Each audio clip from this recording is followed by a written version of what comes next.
ओम नमो नारायण मित्रगणों।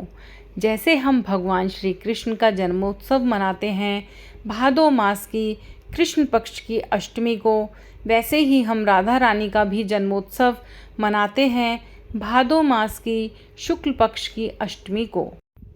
ब्रज की ठकुरानी राधा रानी। आज मैं आपके लिए बहुत ही सुंदर राधा रानी की एक कथा लेकर आई हूँ। आप इस कथा को पूरा सुने और हो सके तो राधा अष्टमी से पहले ही आप इस कथा का श्रवण करें। कथा इस प्रकार है। रमा नाम की एक स्त्री थी जो किसी गांव में रहती थी। 5-6 बरस उसकी शादी को हो गए थे, लेकिन अभी तक उसके पास कोई भी संतान नहीं थी। एक बार श्री राधा अष्टमी का उत्सव आया। गांव की औरतें बरसाना जा रही थीं। औरतों ने कहा, तुम भी बरसाना चलोगी? राधा रानी बड़ी दयालु हैं, तुम्हारी गोद ज़रूर भर देंगी। वह कभी 7-8 दिन अपने घर से बाहर नहीं रही थी। उसके पति और सास ने भी उसे जाने की आज्ञा दे दी। बस उसने मन में ठान लिया था कि राधा रानी मेरी गोद ज़रूर भरेंगी। जिस दिन उसे जाना था उसी दिन पैर में चोट लग गई, चला भी नहीं जा रहा था। फिर भी वह स्त्रियों के संग यात्रा पर चली गई।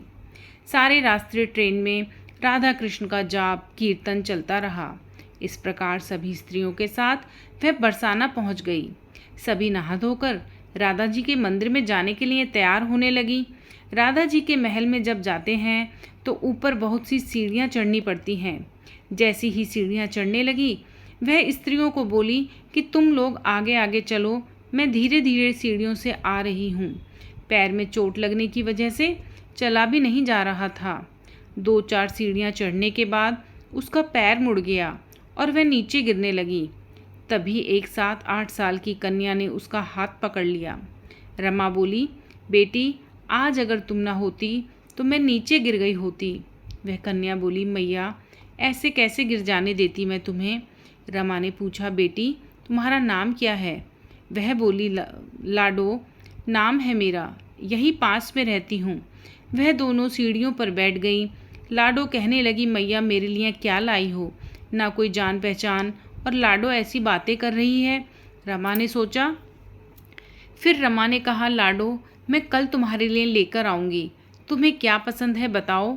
लाडो बोलती है, मुझे नथनी, गले का हार, कान के कुंडल, चूड़ियाँ, मेहंदी, घाघरा चोली, यह सब बहुत पसंद है, कुछ भी ले आना। इतना कहकर वह बालिका भाग गई।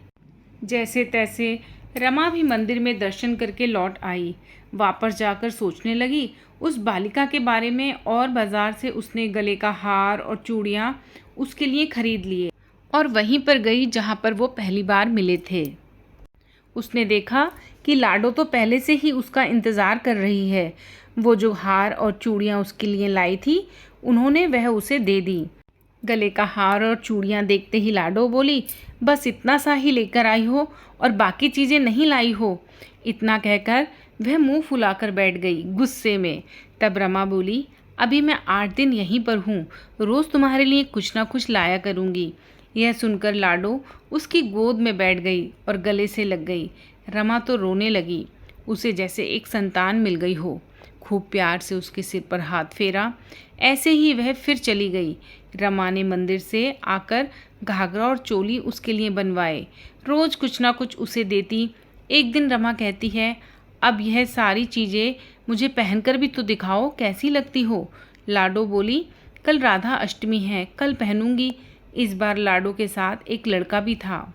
उसे देखकर रमा ने कहा, आज पता नहीं मेरे मन में क्या आया, मैंने एक धोती और मुकुट मोर वाला खरीद लिया है, क्या मैं इसे दे दूं?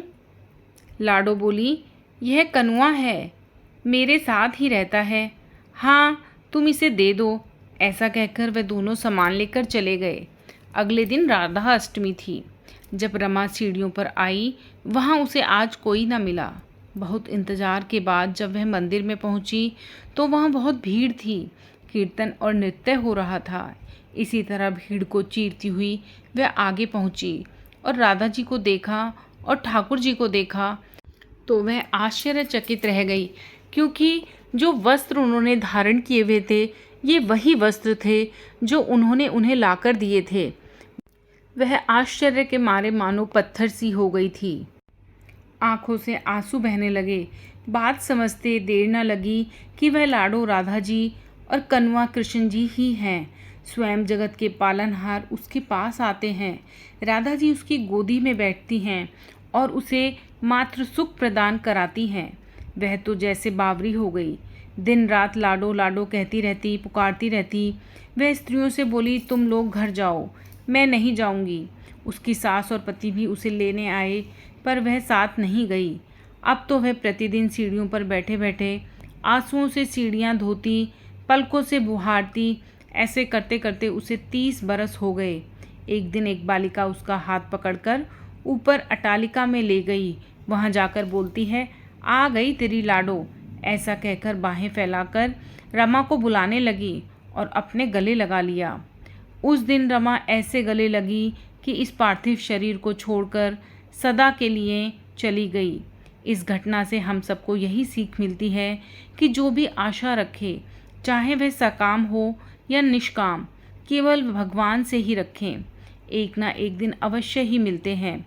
आशा एक राम जी से दूजी आशा छोड़ दें, नाता एक राम जी से दूजा नाता तोड़ दें। बोलिए भक्त और उनके भगवान की जय। बरसाने वाली सरकार राधा रानी की जय। श्यामा प्यारी कुंज बिहारी की जय।